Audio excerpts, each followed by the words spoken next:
I'm Eric Powers, and welcome to the Powers Play. Today we're going to do our picks for week 5. But before that, please like, share, and subscribe to this channel. It's greatly appreciated. And without further ado, we're going to get right into it. But before all that, week 4 was really crazy. Lots of high scoring, lots of comeback victories. A lot of teams got their first win or their 4th loss. So we're going to see what week 5 brings us. It got here really fast. We are already 5 weeks in, y'all. So let's just get right into it.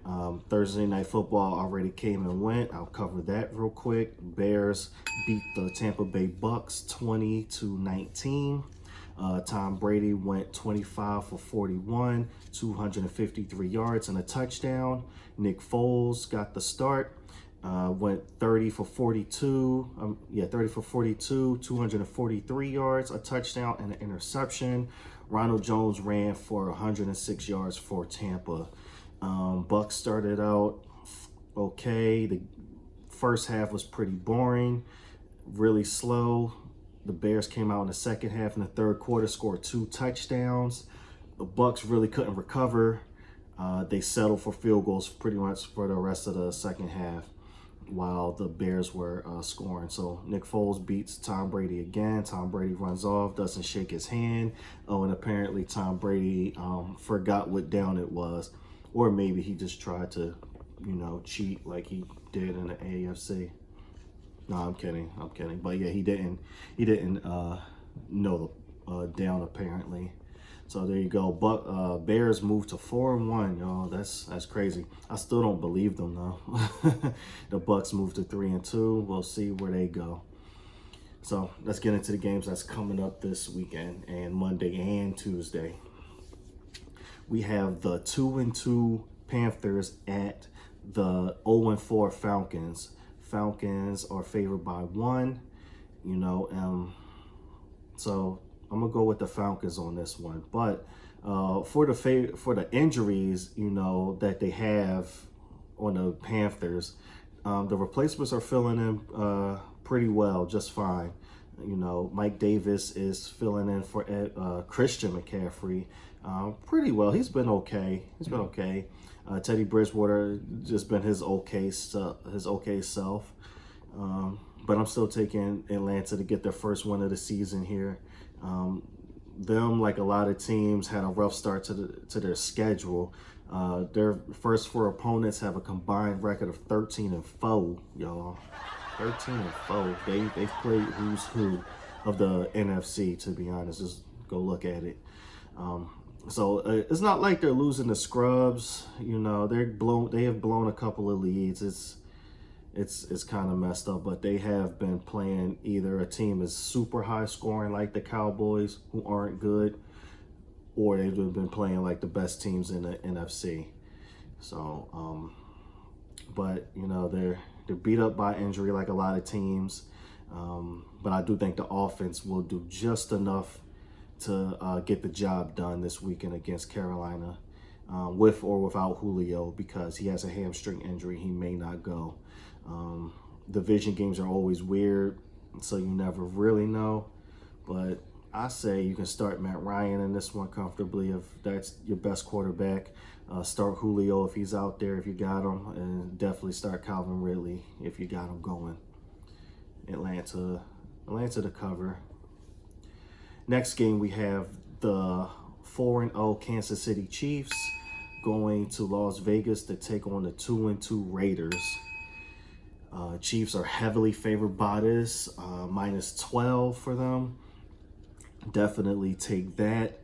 The Chiefs are looking like one of the healthiest teams out there, and I was just saying it's going to come down, to that this year. The teams at the end are going to be the healthiest. So whether a team is beat up now and they get healthy later, or they've been healthy all season, those are the teams that's going to survive this year, because that's just the type of season it's been. Stars are gone left and right, pretty much all with the same injury. Torn ACLs everywhere. So Unfortunately, this spells bad news for the Raiders. The Chiefs are going to come in there and do what they do to everybody, pretty much, is run that score up. Patrick Mahomes is going to throw the ball all over the yard like he always do. And I told y'all before, man, the Raiders, they're not real. They're not real, not yet, not this year. They're 2-2. Everybody got all hyped because they beat the Saints. Good for them. That's a good win, but they're not ready yet. I think their quarterback may be holding them back. Maybe his numbers look good. But you go as your quarterback go. And also it's a shame because the number 2 spot in that division is up for grabs, and I feel like since the Chiefs are going to have so many wins this year, the number 2 team in that division could make the playoffs, especially with the extra playoff spot. I don't see the Raiders getting that spot because they're just a mediocre team. I don't know who, but they seem like the team that to not make it, if that makes any sense. So again, I'm taking KC, taking the points. Start Mahomes, of course. I know I am. Start Clyde Edwards-Helaire. He should get you a touchdown or 2. And yeah, the Patrick Mahomes is going to do Patrick Mahomes things. And we have the 1-2-1 Philadelphia Eagles going to Pittsburgh to take on the 3-0 Steelers. I think the Steelers are favored by 7. I think the spread is disrespectful to the defense because I think they win by 2 scores, to be honest. Again, the Eagles just aren't healthy enough. I don't know who's coming out, at wide receiver. I know they got the win last week. They went across the country on Sunday Night Football, beat Nick Mullins for the Niners, who also had a terrible game. So, we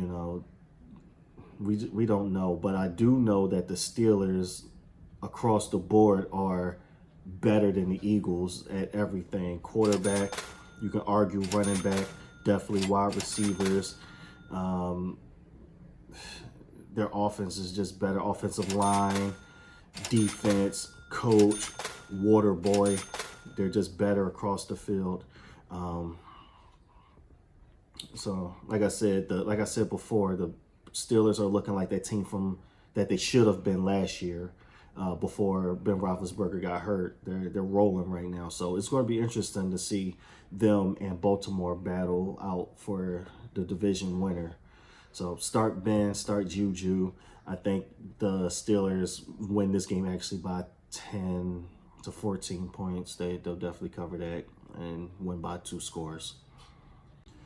All right, next up, we have the 3-1 Los Angeles Rams going to Washington to take on the football team, the 1-3 Washington football team. So I'm not saying that they are, but the Rams could possibly be frauding hard. Their 3 wins are all against the NFC least: Cowboys, Giants, and Eagles.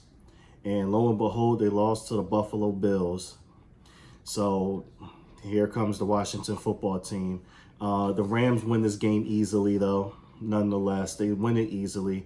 The win does nothing for me. They'll be sitting at 4-1. Good for them. But we don't know anything about the Rams yet. For real. We know that they beat up on the NFC East, and that's nothing to write home about. They know it. I know it. Everybody knows it. So, and Washington is starting Kyle Allen from the Panthers, Ron Rivera product. A lot of people feel some type of way that Dwayne Haskins got benched in favor of him. I actually understand it, and it's because that division is trash. Okay? Straight trash. So they actually have a chance to win the damn thing. They got a chance to win the division with Kyle Allen or Alex Smith at quarterback. I don't see why not. The Eagles and Cowboys have had plenty of chances to get their stuff together, and they just can't seem to get right. So Ron Rivera is like, why the hell not? I actually get it. So nonetheless, Los Angeles rolls in this game. They win a lot to a little. Start everything Rams. That's just what they do. They put up yards. They put up points. So the one rival is probably Cooper Kupp, Goff, and the Rams defense too. Start them all. I got them to cover the 7-point spread definitely. Next we have the 1-2-1 Cincinnati Bengals at the Baltimore Ravens, who are sitting at 3-1. The Ravens are heavily favored by 12. That's because it's another mismatch. Ravens at home, they win easily. They need to bounce back from the loss against Kansas City. So they'll come out ready to roll in a big way. Typical Ravens, lots of points, 30-plus points. And it's not that the Bengals are a bad team. They're just not ready yet. Joe Burrow's young. Joe Mixon is still young. Unfortunately, it's going to be his toughest, most frustrating game, I think, just because Baltimore's defense just gets after you. They're fast. They get after the quarterback. Marlon Humphrey got his contract, and he's still balling. You always look at those guys who sign them big contracts and see if they're going to, give you your money's worth. So, yeah, he's still balling out. Joe Mixon had a hell of a game last week. I think he not come back to earth because he is a good player, but I think he actually gets shut down pretty much in this game because they'll be watching him. So, yeah, it's going to get ugly for Cincinnati. It is. It's just going to be one of those seasons. It's okay. Hopefully they'll get better from it. So start Lamar Jackson. That's all I got for Baltimore. Start him because you can't trust anybody else. Trust me, I know. So Baltimore definitely with the points. Ooh, so next we got the Jacksonville Jaguars at 1-3 going to Houston to take on the 0-4 Texans. Texans are favored by 5.5 points. I like the line for Houston. I think that's a good one. Jacksonville, they ain't no pushovers, but Houston, Houston's still going to get their first win of the season here. I think their gauntlet is over. They played who's who of the NFL in their first 4 games this year, and they lost to every single one of them. It didn't help that they had Bill O'Brien as a coach who finally got fired for pretty much ruining the team, and then they fire him. Look at that. So Houston gets their first win. Romeo Crennel comes in as interim head coach. I think they'll respond to him pretty well. I don't know if Romeo Crennel is going to stay coach. Even if they do end up having a good season, I don't know if he even wants to be. He's old. He's really old. He's been in the league for 50 years. Literally, go look it up. Literally, he's been in the league. So, Houston gives up a lot of yards on the ground, but I don't think it's going to happen this week. I think the Texans cover.